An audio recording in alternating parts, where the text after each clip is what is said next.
오늘은 요한복음 3장 16절하고 요한복음 17장 3절이에요. 여러분 같이 읽어볼게요. 하나님이 이 세상을 이처럼 사랑하사 독생자를 주셨으니 이는 그를 믿는 자마다 멸망하지 않고 영생을 얻게 하려 하심이라. 영생은 곧 유일하신 참 하나님과 그가 보내신 자 예수 그리스도를 아는 것이니이다. 아멘. 네. 자, 우리 지난 시간은 복을 상실하는 내용, 그렇죠? 를 봤었습니다. 복되게 창조하신 하나님을 그 불신하고 선악과 금령을 어김으로 스스로 하나님처럼 되고자 했던 자기 중심성, 그것이 죄라고 했었어요. 그래서 그것 때문에 세상이 이렇게 망가지게 되었다를 나눴었고요. 그 상실한 모습이 그 죄된 모습이 하나님과 사람, 사람과 사람, 사람과 세상, 이 세 가지 관계의 복을 완전히 관계를 깨트려 버렸죠. 그래서 하나님과 관계에 깨어짐은 자기 중심성이라는 죄가 들어왔어요. 그래서 하나님과 관계가 깨어졌어요. 내가 하나님 되는 것, 내 삶을 내가 주인으로 살아가는 것, 이게 나 중심, 자기 중심이라 그랬죠. 세상과 관계가 깨어졌어요. 자신의 폐나 유익을 위해서 자연을 훼손하고 자연은 사람들에게 그 해를 끼친 것을 통해서 자연 재해가 일어나고 있다는 거죠. 이상기후가 일어나듯이. 그리고 사람과 사람, 이 양육강식이 됐어요. 그러니까 강한 자만이 지배하고 사람을 군림하고, 그렇죠? 하나님의 형상으로 지음받은 사람의 존재가 서로 존중하고 배려가 아니라 깨지고 분열되고 군림하고, 그렇죠? 서로를 정복하려고 그러고, 그렇죠? 또 소유물처럼 여겨지고, 인격적인 부분들이 사라지게 되는 그런 모습들이 있었습니다. 그럼 세상이 다시 회복하기 위해서는 어떻게 해야 되는가? 바로 오늘 말씀이죠. 오늘 내용이죠. 가해자가 피해자가 누구인지 먼저 정리를 해야 돼요. 누가 피해자고 누가 가해자인가? 그렇죠? 보통은 사탄, 뱀이 가해자고 피해자는 우리라 생각한다는 거죠. 그래서 하나님은 사탄으로부터 우리를 구해줄 구원자라 생각해요. 그래서 마치 하나님이 도와주지 않으면 하나님이 선하지 않은 분인가? 라는 생각을 하게 된다는 거예요. 그렇죠? 근데 성경은 이렇게 얘기하지 않고요. 가해자가 우리고요. 피해자가 하나님이다 라는 말씀을 하세요. 하나님을 불신하고 반역하여 또 배반한 것은 우리였고 하나님을 외면하고 떠난 것도 우리였기 때문이죠. 그래서 피해자이신 하나님께서 우리를 구원해야 할 책임과 의무는 없고 우리를 구원하지 않는다고 해서 하나님께서 부당하다라고 우리가 할 수 없다는 거죠. 하나님께 향하여. 왕과 신하 이야기가 있어요.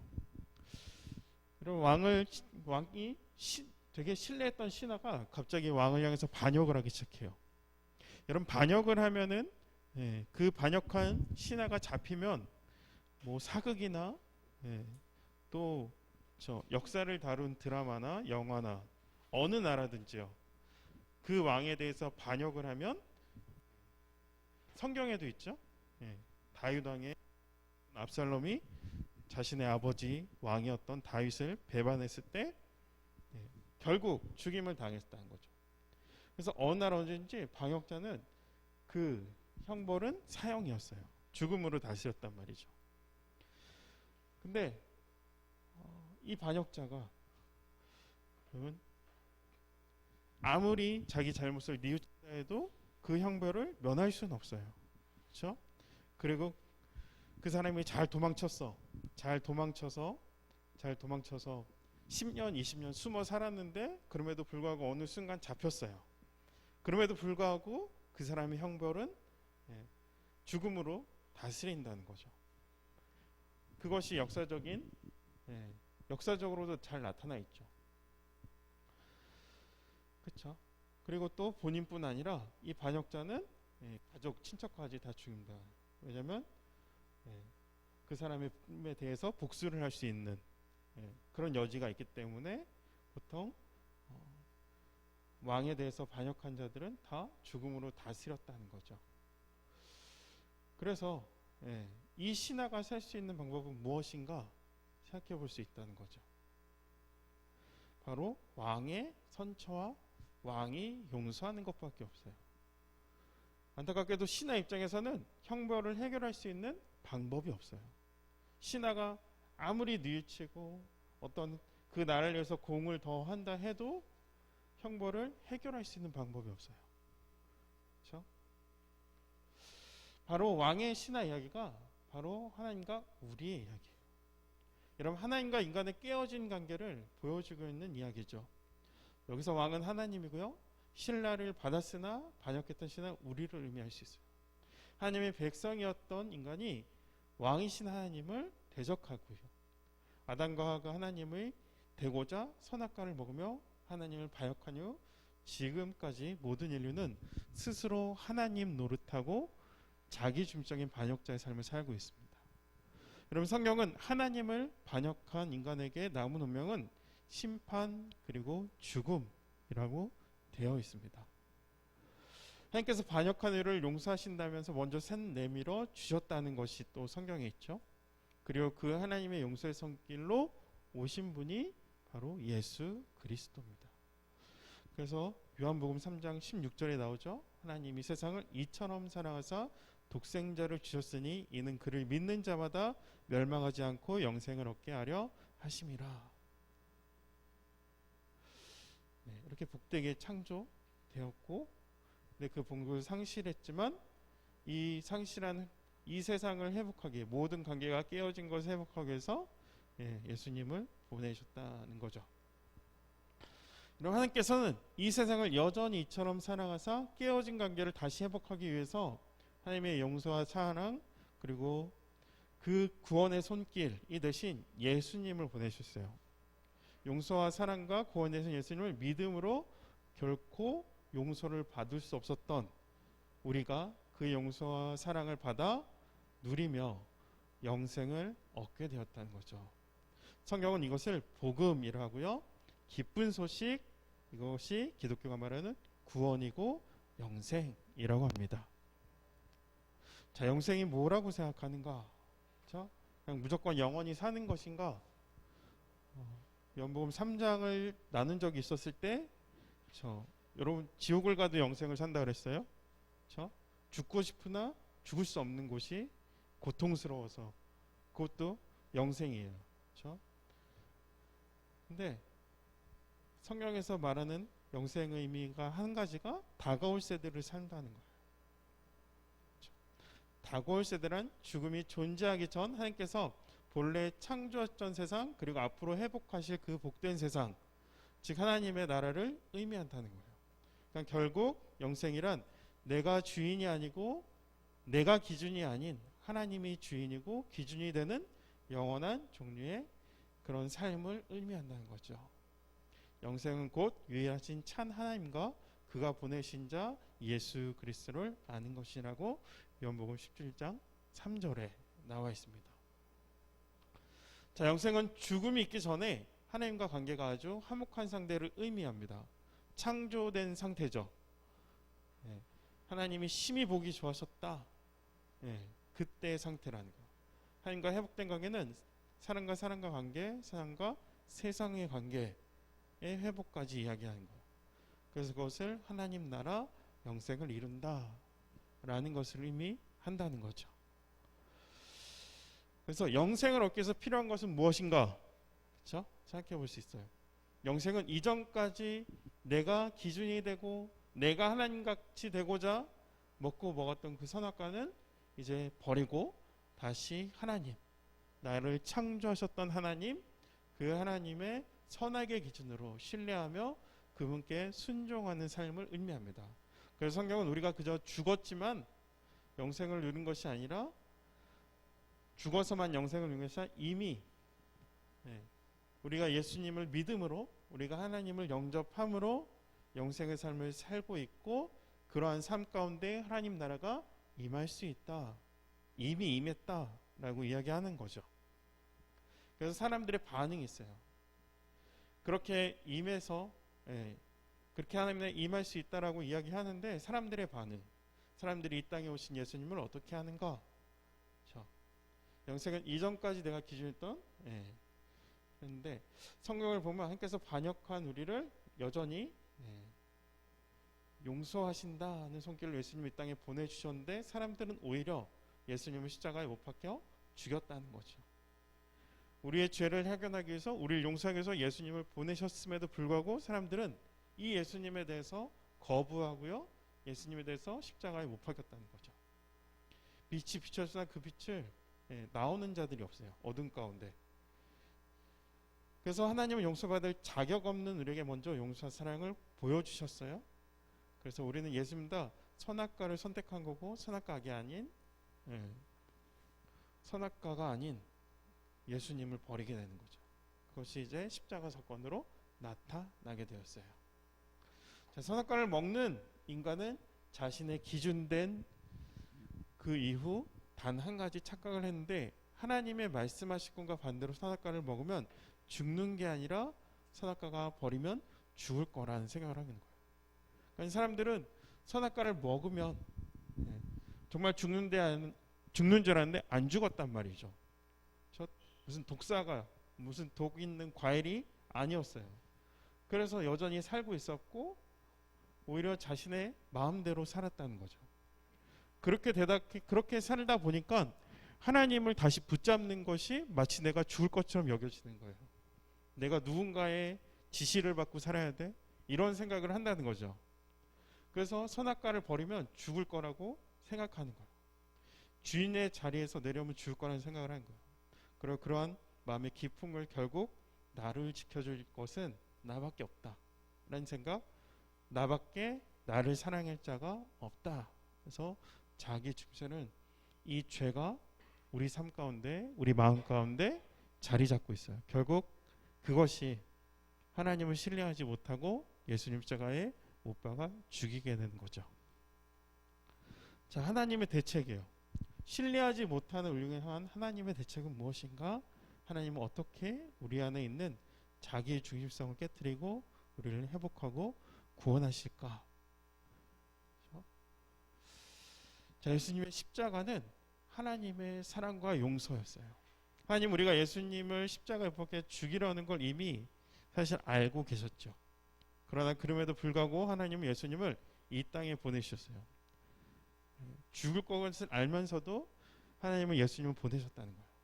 심지어 도무지 주인의 자리에서 내려오지 못하고 그 하나님을 신뢰하지 못한 그 사람들을 위해서 죽어 마땅한 반역자들 손에 예수님을 넘겨주셨습니다. 하나님은 왜 예수님 십자가에 못 박혀 죽도록 내버려 두고 예수님은 굳이 왜 십자가에 못 박혀 죽임을 당하셨어야 할까? 라는 생각을 해보면 하나님은 사람에게 사랑을 받고 싶고요, 또 서로 사랑하고 싶으셨어요. 그래서 하나님의 사랑을 보여줘야 했고, 사람들의 마음을 얻기 위해, 그렇죠? 사람들의 신뢰를 얻기 위해 하나님은 그렇게 자신의 생명을 희생하기까지 우리를 향한 하나님의 사랑을 직접 보여주시고 확증하셨습니다.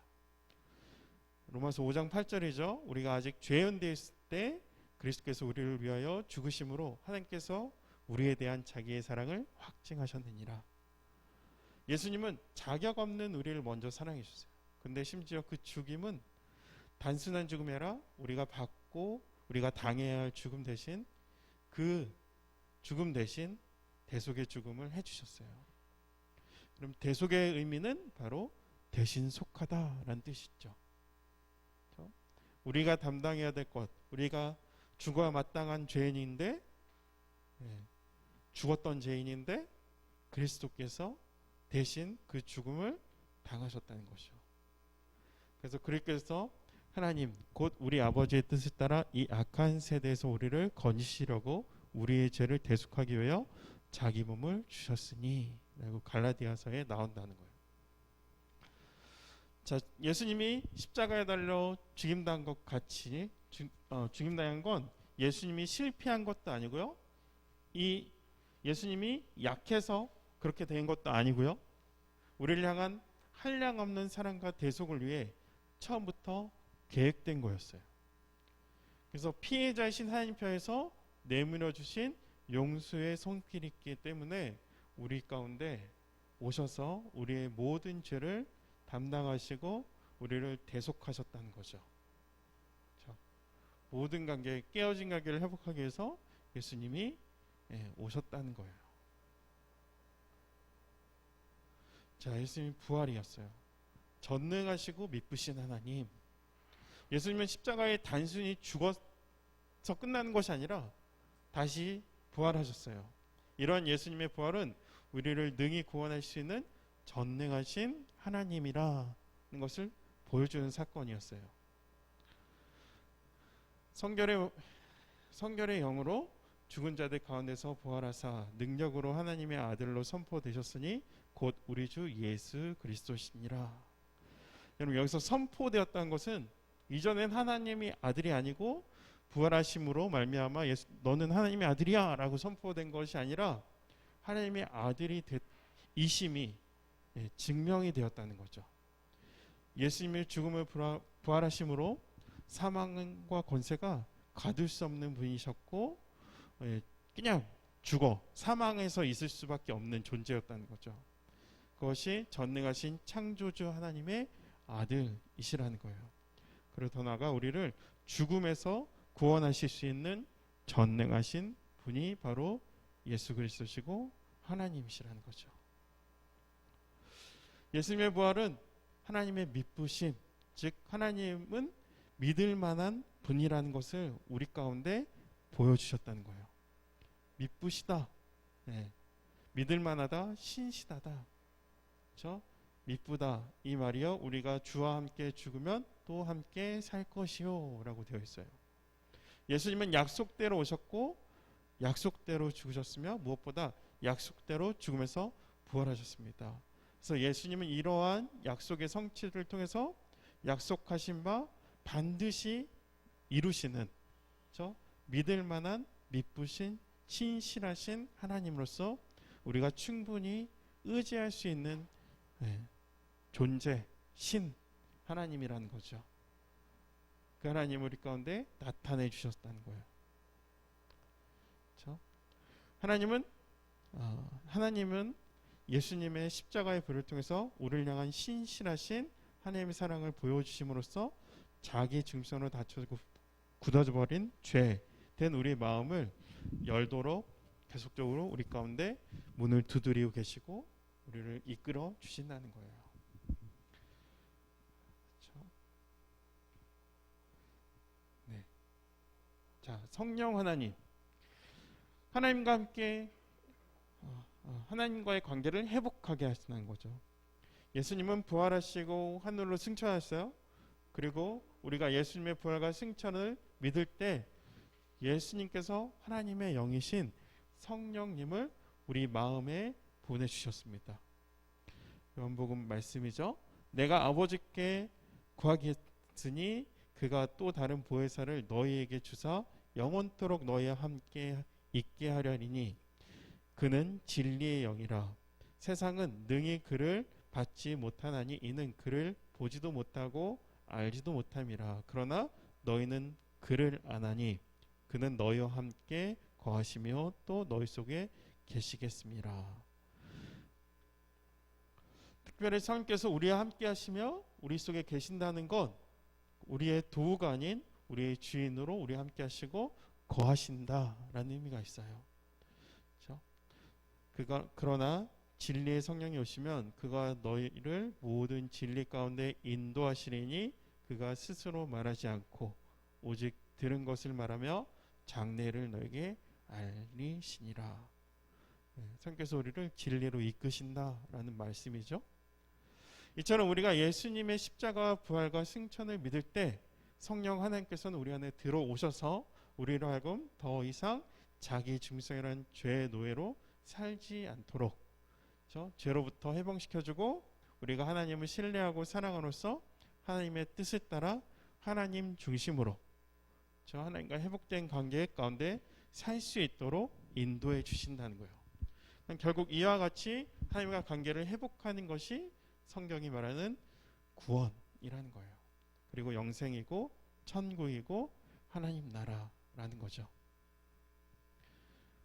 자, 성령님을 의지하지 않고는 자기 중심적인 삶이 아닌 하나님 중심적으로 살아가는 그 신앙생활이 불가능하고, 오직 전적으로 성령님을 의지할 때만 우리의 신앙생활이 가능하게 된다라는 거죠. 저 깨어진 그 모든 것을 통해서 하나님의 예수님을 보내셨고, 예수님이 승천하심으로 우리 가운데 성령님이 임했어요. 그래서 관계가 회복되기 시작하는 거죠. 하나님의 관계가. 네. 이 세상을 복되게 회복하시다. 하나님께서 하나님과 관계를 회복하신 것은 우선적인 일인가 최종적인 일인가 생각해 볼 수 있다는 거죠. 세상을 회복되기 위해서 하나님과 관계는 과연 최우선적인가 아니면 가장 나중에 일어날 일인가 생각해 볼 수 있는데, 성경은 가장 먼저 하나님과 관계를 회복하는 것은 하나님과 관계가 다른 모든 관계를 화목하게 하는 핵심 가운데 있기 때문이죠.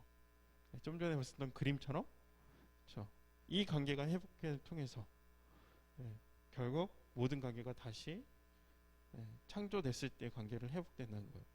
하나님과 관계가 회복된 자들을 통해서 사람과 사람의 관계, 세상과 사람의 관계까지 이 땅의 모든 관계를 아름답고 복된 하나님 나라로 회복되길 원하시는 것이 하나님의 뜻이라는 거죠. 그래서 그렇게 이 세상을 복되게 회복하셨습니다. 그래서 성경이 말하는 구원과 영생은 단지 우리가 하나님을 믿는 것에서 그치는 것부터 끝나는 것이 아니라, 하나님과 다시 화목한 그렇게 된 자들로부터 시작해서 이 땅이 다시 하나님 나라가 다스리는, 하나님께서 다스리는 아름답고 복된 그 하나님 나라로 회복하는 것, 그것까지 의미하는 거죠. 그런데 이 세상은 왜 여전히 문제가 많고 깨어져 있는가? 그렇죠? 그것은 하나님 나라가 회복하신 일을 실패하신 것이 아니라 오히려 하나님의 계획이 아직 끝나지 않았기 때문이라는 거죠. 자, 오늘 내용은 여기까지예요. 그러니까 왜 문제가 많고 깨어졌을까는 사실 다음 주에 마지막에 다뤄지는 거예요. 중요한 것은 다시 한번 오늘 내용을 다시 리뷰할게요. 우리는 피해자가 아니라 하나님의 피해자라는 거죠. 우리는 가해자예요. 그렇죠? 우리가 생각하기에 마치 사단이 우리를 꾀했기 때문에 사단이 가해자처럼 우리가 피해자라고 여기는데, 그것이 아니라 성경은 우리가 피해자다라는 거예요. 그리고 우리가 피해자가 아니다라는 거예요. 하나님 피해자시고 우리는 하나님을 반역한 가해자야. 그래서 하나님을 먼저 반역한 우리에겐 하나님과 관계를 회복하게 하기 위한 그 어떤 것도 할 수 없다는 거죠. 그러니까 우리는 구원받을 자격도 어떤 반복도 없다. 자, 왕과 신하의 이야기를 통해서 신하에게 용서받을 방법도 자격도 없으나 그저 왕이 용서해주면 그 용서가 됐던 것처럼 하나님께서 반역하는 우리를 용서하시기를 하신다면 우리는 용서받을 수 있고 하나님께 용납될 수 있다는 거죠. 하나님의 용서의 손길로 예수님을 보내주셨다는 거죠. 그 용서의 방법이. 그래서 문제는 사람들이 하나님과 용서이신 예수님을 믿지 않고 심지어는 하나님의 용서를 필요로 하지 않는다. 이게 문제죠. 사람들이 예수님을 거부해요. 사람들이 빛을 거부해요. 그래서 사람들은 결국 선악과를 선택하고 예수님을 선택하기에 예수님 보내셨다는 거죠. 그래서 예수님은 우리와 같은 모습으로 이 땅에 오셔서 우리를 위해 십자가에 달려 죽으시고 부활하심으로 우리의 죄를 대신 사해 주시며 우리의 향한 하나님의 완전한 그 사랑, 그리고 영원하고 신실한 그 사랑을 확증하셨습니다. 그렇죠? 그러니까 우리로 하여금 다시 하나님께 돌아오도록 십자가의 구멍난 손으로 우리의 마음을 계속적으로 두드리시고 초청하고 계신다는 거예요. 이것을 믿고 하나님께 돌아온 자들에게는 우리 안에 있는 자기 중심성이라는 죄를 끊어버리고 하나님과 회복된 관계 속에서 하나님 중심으로 하나님을 신뢰하며 하나님 나라에 살 수 있도록 하십니다. 이것이 우리 안에 성령을 보내주신다고 약속했다는 거죠. 그러니까 우리가 비록 아직 이 땅을 발디딛고 할지라도 하나님이 성령께서 우리 안에 오셔서 우리를 통치하시고 다스려 주시면서 우리 안에 하나님 나라로 들어가신 것이고 또 영생을 얻게 해 주셨습니다. 저 성경이 말해주고 있는 기독교는 유일한 복음, 이것이 바로 기쁜 소식이라는 거죠. 왜 기독교만 유일한 소식인가? 그렇죠? 왜 기독교? 다른 종교는 안 그렇잖아요. 근데 왜 하필 기독교는 우리가 진짜다라고 이야기하는 것일까 생각해 볼 수 있어요. 그렇죠? 기쁜 소식, 즉 복음인 이유는 세상 그 어디에도 유일한 소식, 유일한 복음이라고 이야기하는 데가 없어요. 여러분 세상에도 많은 좋은 소식들이 있어요. 많은 종교가 있어요. 근데 성경이 증언하는 이 복음은 세상 그 어떤 종교가 말하는 복음과 정말 차원이 다른 복음이죠. 기독교의 복음은 인간이 구원받기 위해서 뭘 노력해야 하는 것이 아니라 신이 인간을 구원하기 위해서 그렇죠? 하늘에서 높은 곳에서 이 낮은 아래로 내어왔던 것이 하나님의 소식이었어요. 그럼 다른 종교는요, 내가 뭔가를 해야 돼요. 신을 달래줘야 되고, 내가 신이 되기 위해서 내가 득도해야 되고요, 뭔가 고행이 있어야 되고요, 돌을 닦아야 되고요, 그렇죠? 그런 것들을 수련해야 되고 그렇게 해야 된단 말이죠. 그러나 기독교는 그런 게 없어요. 신이 오직 구원을 하기 위해서는 신이 필요하다는 거예요. 신이 일을 하셔야 돼요. 사람이 일을 하는 것이 아니라. 그래서 그 신은 우리를 위해 대신 십자가 벗겨 죽기까지 그렇게 일하시며 우리를 향한 자신의 사랑을 확증해 주시고 보여주면서 우리 안에 자기중심을 굳어지고 닫혀진 그 마음을 녹이신다는 거예요.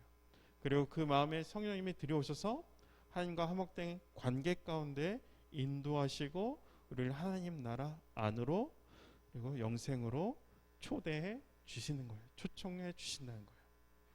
그래서 기독교의 복음, 성경의 복음, 하나님의 복음은 아래부터 위로 올라가는 종교가 아니라 위에서 아래로 내려오신 예수님이신 것. 그래서 결국 성경에 말해주고 기독교가 믿고 있는 하나님의 복음은 우리가 열심이 아닌 하나님의 열심으로 우리와 관계가 회복이 되고요. 그렇게 하나님 나라가 가운데 들어가 영생을 얻고 하나님 나라의 백성이 되는 거예요. 우리는 그 하나님의 열심을 듣고 보고 믿고 신뢰하며 이 땅에서부터 하나님 나라를 살아가는 것이죠. 그때 하나님은 우리 안에 온 세상을 회복하게 하시는 구원하시는 그 일을 구원 계획을 우리의 삶 가운데 행하시고 그렇게 하나님과 관계가 회복되고 또 회복된 자로서 구원을 받은 자로서 하나님 나라를 회복을 증거하는 증인의 삶을 살게 하는 것, 그것이 우리의 신앙이고 우리가 살아가야 하는 이유가 되는 거죠. 이것이 오늘 내용을 정리한 거예요.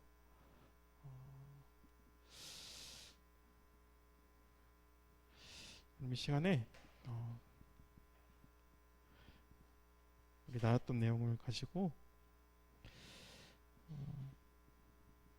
같이 좀 기도했으면 좋겠어요.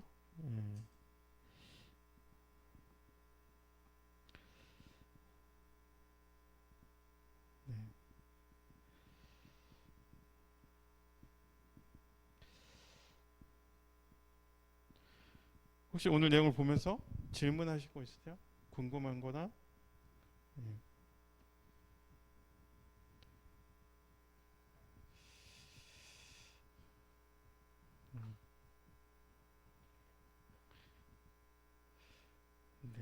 없은 것 같아서 기도했으면 좋겠어요.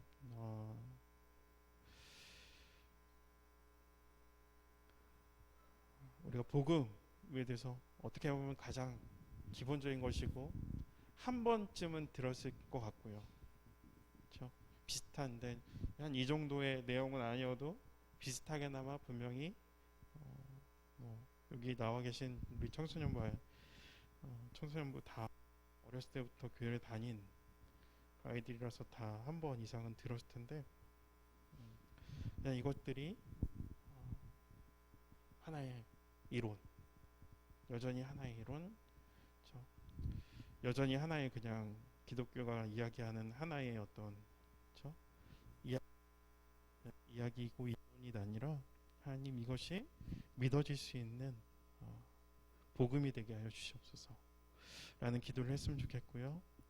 그리고 무언가 내가 하나님께 인정받으려고, 내가 구원을 이루려고 혹시 생각한 분이 있다면 그것들을 다시 한번 고쳐나가시고요. 그렇죠? 내가 하나님께 잘 보여서 봉사해야 돼, 뭐 해야 돼, 뭐 그렇게 생각하는 것도 있다면 그것이 아니라는 거죠. 무엇을 하지 않아도 그 관계가 회복될 수 있다는 거예요. 하나님이 열심히 우리를 이끌어 계신다는 거죠. 그렇게 해서 우리를 초청하고 계신다는 것이 하나님 그 은혜를 다시 한번 회복되기 원합니다. 십자가의 구원의 의미, 그 하나님의 구원의 의미, 하나님께서 이루시는 구원의 의미, 하나님 나라를 이 땅에 세워가는 그 하나님의 구원 계획이 내 삶 가운데 그것이 복음으로 작용되게 하시고 그 복음의 작용이 능력으로 내 삶 가운데 이루어질 수 있도록 인도하여 주시옵소서.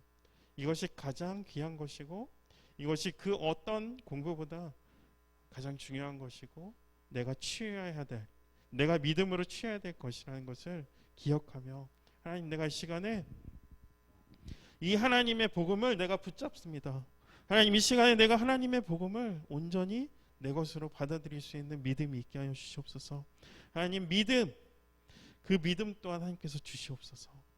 내가 믿어야지 이런 믿음이 아니라 하나님께서 주신 믿음으로 말미암아 이 복음의 내용을 내가 나의 것으로 받아들일 수 있게 하시고 그 복음이 내 삶 가운데 정말 다이나믹하게 폭발돼서 하나님의 그 구원에 이루는 계획 가운데 내가 한 삶을 살 수 있도록 하나님 그런 삶을 살 수 있도록 하나님 우리를 이끌어 주시고 우리 가운데 인도하여 주시옵소서라는 마음으로 우리 다 같이 기도했으면 좋겠습니다. 기도하겠습니다.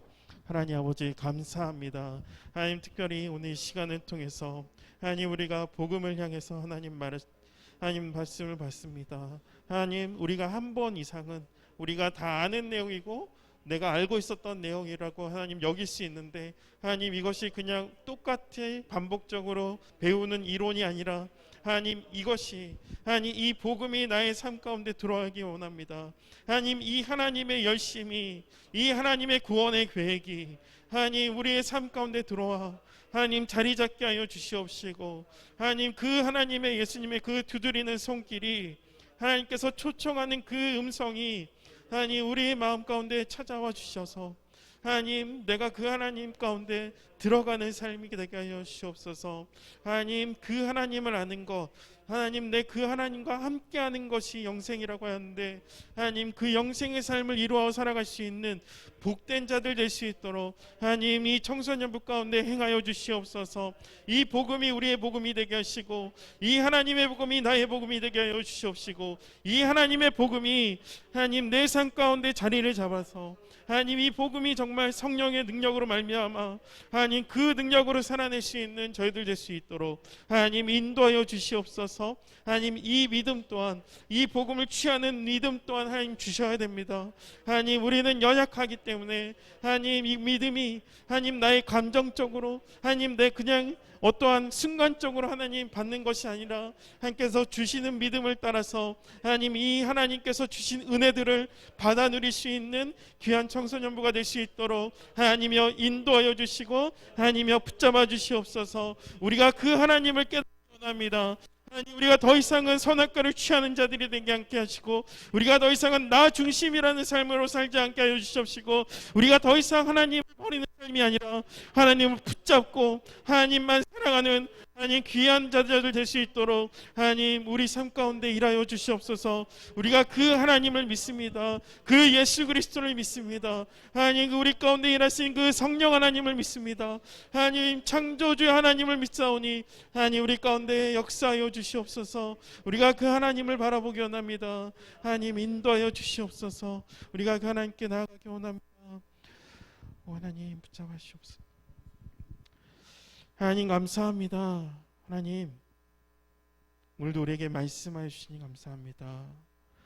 오늘은 깨지고 망가져 복음을 상실한 이 세상의 회복을 하시기 위해서 함의 관계를 어떻게 회복해 가는가 함께 살펴봅니다. 하나님 아버지, 이 시간 먼저 우리는 하나님과 깨어진 관계를 그 방법, 어떤 방법으로 회복할 수 없음을 고백합니다. 우리에겐 그럴 자격이 없음 또한 고백합니다. 우리는 결코 그 어떤 방법으로 위로 갈 수 없음을 또한 고백합니다. 그러나 하나님께서 우리를 반역해 죽을 수밖에 없던 우리를 위해서 친히 저 높은 위에서 이 낮은 아래로 내려오시고 우리를 위해 친히 십자가를 벗겨 죽으시며 부활하신 하나님의 열심을 믿을 때 성령께서 우리 안에 거하실 줄 믿습니다. 이 시간 믿음이 없는 자들에게는 믿음을 주셔서 저희를 더 이상 자기 중심성이라는 죄의 노예를 살지 않게 하여 주시고 이제는 하나님 그 중심으로 하나님과 관계가 회복되어 하나님을 신뢰하고 사랑하며 성령을 의지하면서 하나님의 뜻대로 순종하는 하나님의 나라와 영생의 삶을 오늘부터 이 시간부터 살아갈 수 있게 하여 주시옵소서. 이 시간 우리의 기도를 들으시고 주님 뜻대로 행하실 주님을 믿습니다. 감사합니다. 주님 뜻대로 우리 가운데 응답하여 주시옵소서. 모든 기도를 예수 그리스도의 이름으로 기도합니다.